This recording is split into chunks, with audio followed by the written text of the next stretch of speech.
Look, it makes good sense, Bidenomics, right? It kind of flows off the tongue really well. But in all seriousness, look, what you're going to hear from the president, I don't want to get ahead of him. I think we've kind of laid out a little bit of what we are thinking, or what we think the president's going to lay out, or what he is going to lay out. Certainly it's a vision, right? It's a vision about growing the economy from the middle out, the bottom up. You hear us say that over and over again because we believe that trickle-down economics does not work. And we have seen that over and over and over again. And what we have seen, even before the pandemic, is we've seen Americans, American families being left behind. And so one of the things that the data, if you look at the data and what we've seen from what the president has been able to deliver in the last 2 years, is an economy that's getting back on its feet, an economy that's actually delivering for the American people. 13 million jobs, unemployment rate at under 4%. When you think about wages going up, when you think about inflation at its lowest by more than 50% than it was a year ago, that's because of the work that this president has done. And he's going to continue to focus on what we can do to lower cost for the American people. And so that is incredibly important. Look, it's going to be a cornerstone speech, as you've heard me say. It's going to be an opportunity to talk about the historic progress, right, as we're talking about implementing those historic pieces of legislation.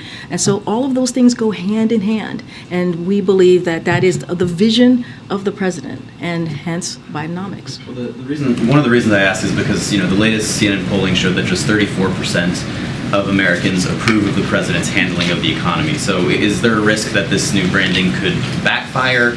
And are you confident that this new messaging push is going to change Americans' opinions of the president's handling of the economy? So we believe our job is to continue to speak to the American people, to lay out what it is that the president is doing on behalf of American families. And that is important. And we have the data to prove it. We have the numbers to show that his economic policy has indeed worked. Look, I kind of talked about this moments ago. This has been a challenging time for Americans, right? You had the pandemic. We just had my colleague here talk about the war that Russia, that Mr. Putin has started in Ukraine, and what that has done to inflation, not just here but around the world. So we know that the American people they're dealing with a lot. But what we believe is that we have done the work. And we have shown that inflation has indeed come down. It is still too high, and so the president's going to talk to that. He's going to speak to where the American people are, and he's going to make sure that we lay out what is it that we have been able to do in a historic fashion to deal with what the American people is currently dealing with. But look, 13 million jobs, again, when you think about how Americans feel better about their personal finances, that is important. When you think about wages are going up, when you think about the really good-paying, millions of good-paying jobs, that union jobs that his policies are going to create, all of things are really incredibly important. So the president's going to continue to speak to that, and that's what we believe that is our priority to do. Hello, friends. So millions of Americans are now spending nearly $1,000 more monthly on goods and services compared to the year 2020. High inflation is causing many Americans to slip into poverty, but some lawmakers have finally decided to take action. New rebate checks will be sent out to eligible taxpayers next week, while other states have been working on new relief plans.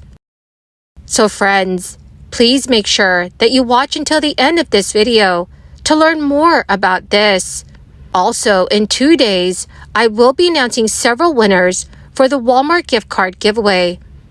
If you'd like to enter the weekly giveaway, friends, please click and like several of my videos and then comment below the keyword of each video that you watch.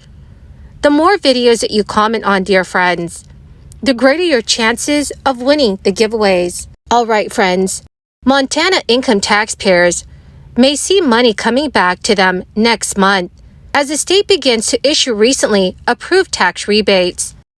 The Montana Department of Revenue says they will begin issuing rebates of 2021 individual income taxes to over 530,000 qualifying Montana taxpayers beginning July 3rd, 2023.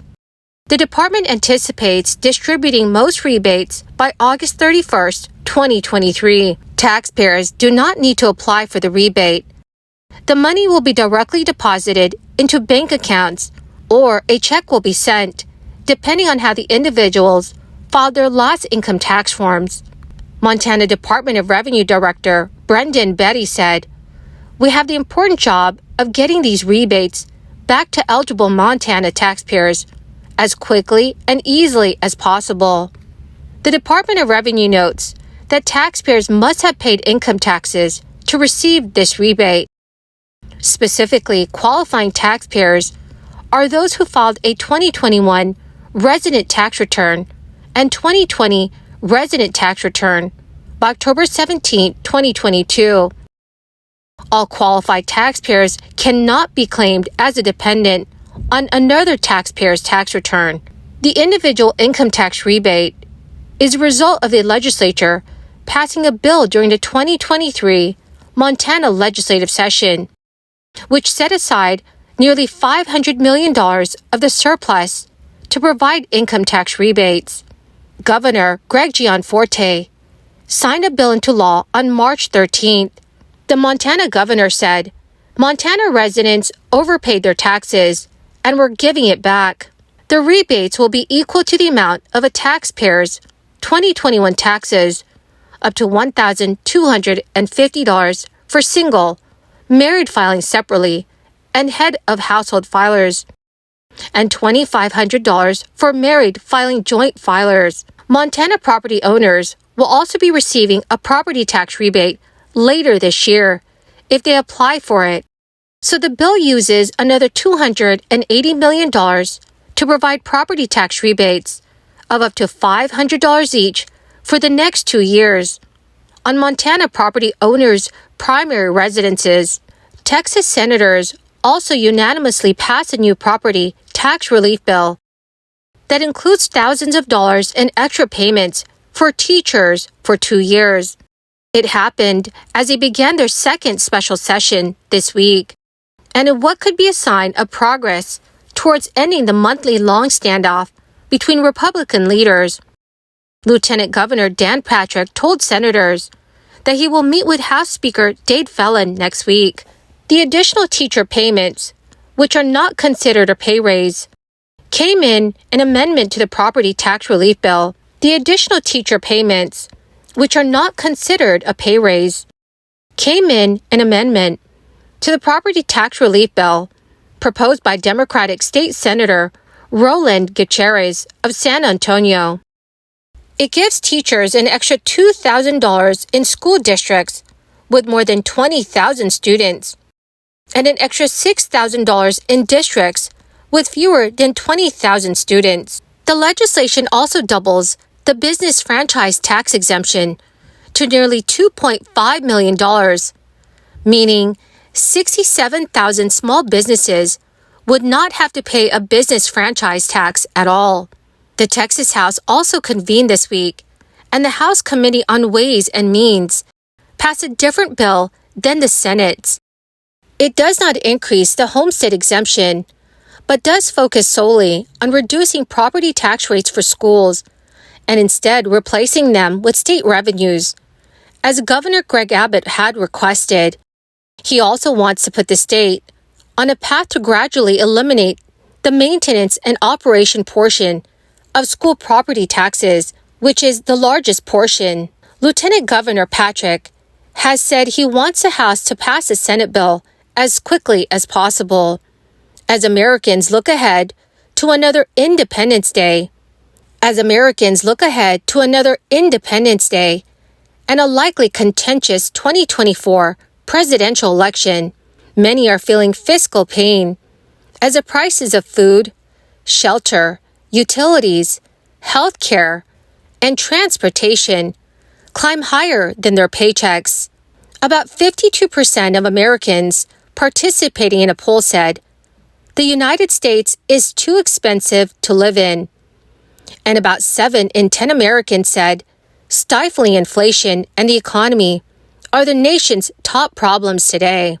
Mark Zandi, chief economist of Moody's Analytics, told reporters, "The typical American household spends about $768 more monthly on goods and services compared to 2020 because of high inflation. Well, to my amazing and awesome friends, thank you so very, very much for joining me here and for being part of this community. To say thank you and to show my appreciation, I will be announcing several winners for the Walmart gift card giveaway in 2 days. If you'd like to enter these weekly giveaway, friends, please click and like several of my videos and then comment below the keyword of each video that you watch. The more videos that you comment on, dear friends, the greater your chances of winning the giveaways. Thank you and have a wonderful and very blessed week.